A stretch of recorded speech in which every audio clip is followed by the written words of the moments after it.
और लोकसभा के बाद आइए अब बात करते हैं हिमाचल प्रदेश की। हिमाचल प्रदेश में सियासत का शोर थमने का नाम नहीं ले रहा है।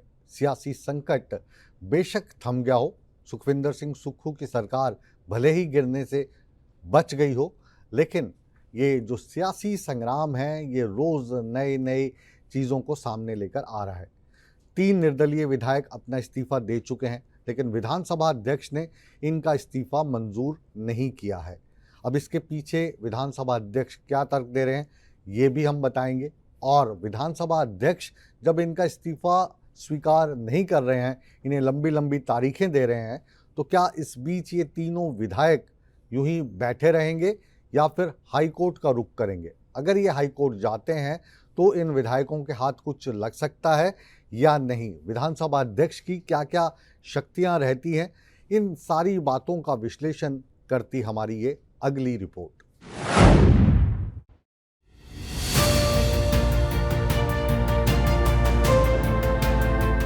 हिमाचल प्रदेश में सियासी घमासान बदस्तूर जारी है। अब 3 निर्दलीय विधायकों ने मोर्चा खोल दिया है।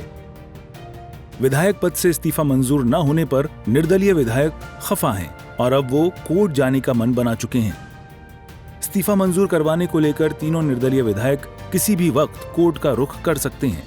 हिमाचल में कांग्रेस के बागी 6 नेताओं ने भले ही भाजपा का दामन थाम लिया है, लेकिन राज्य के भीतर कांग्रेस और भाजपा के शह अरमात का खेल अभी खत्म नहीं हुआ है और इस पूरे खेल के अंदर 3 निर्दलीय विधायक बुरी तरह से अपना इस्तीफा देने के बाद फंसे नजर आ रहे हैं।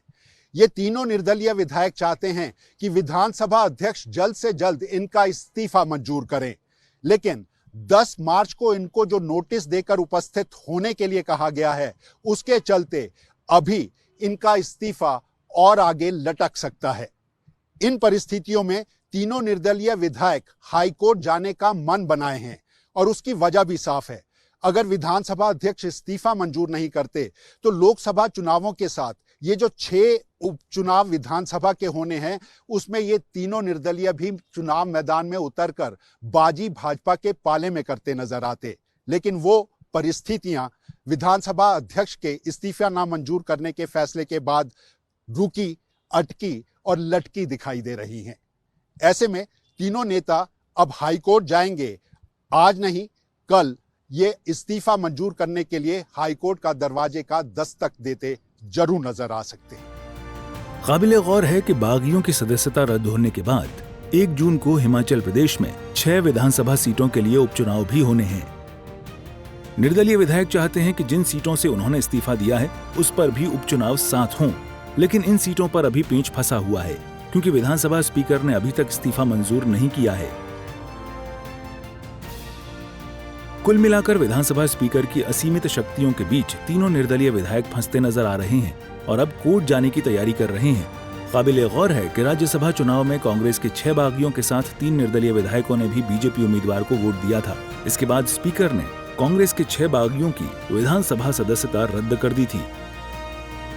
वहीं 22 मार्च को तीनों निर्दलीय विधायकों ने इस्तीफा दे दिया था, जिसके बाद उन्हें कारण बताओ नोटिस जारी किया गया था।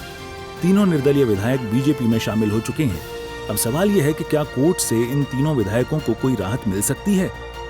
हिमाचल में सुक्खू सरकार को बेदखल करने के मंसूबे भाजपा के इन तीनों निर्दलीय विधायकों के इस्तीफे के मंजूरी के साथ उनके भी चुनाव साथ में होने के ऊपर टिकी है। और दूसरा मामला है सीपीएस का, जिसका 2 अप्रैल को अदालत के भीतर नतीजा आना है। लेकिन अगर ये दोनों पूरी नहीं होती तो भाजपा के मंसूबे पूरे नहीं होते। और जहां तक बात इस्तीफे की है, हिमाचल प्रदेश विधानसभा के अध्यक्ष की असीमित संवैधानिक शक्तियों के चक्रव्यूह में ये इस्तीफे भी फंसे हैं और भाजपा के मंसूबे भी। ऐसे में देखना होगा कि हिमाचल की राजनीति किस डगर, किस कोर करवट लेती है। कैमरामैन सुभाष के साथ अरुण उनियाल, सूर्य समाचार, शिमला।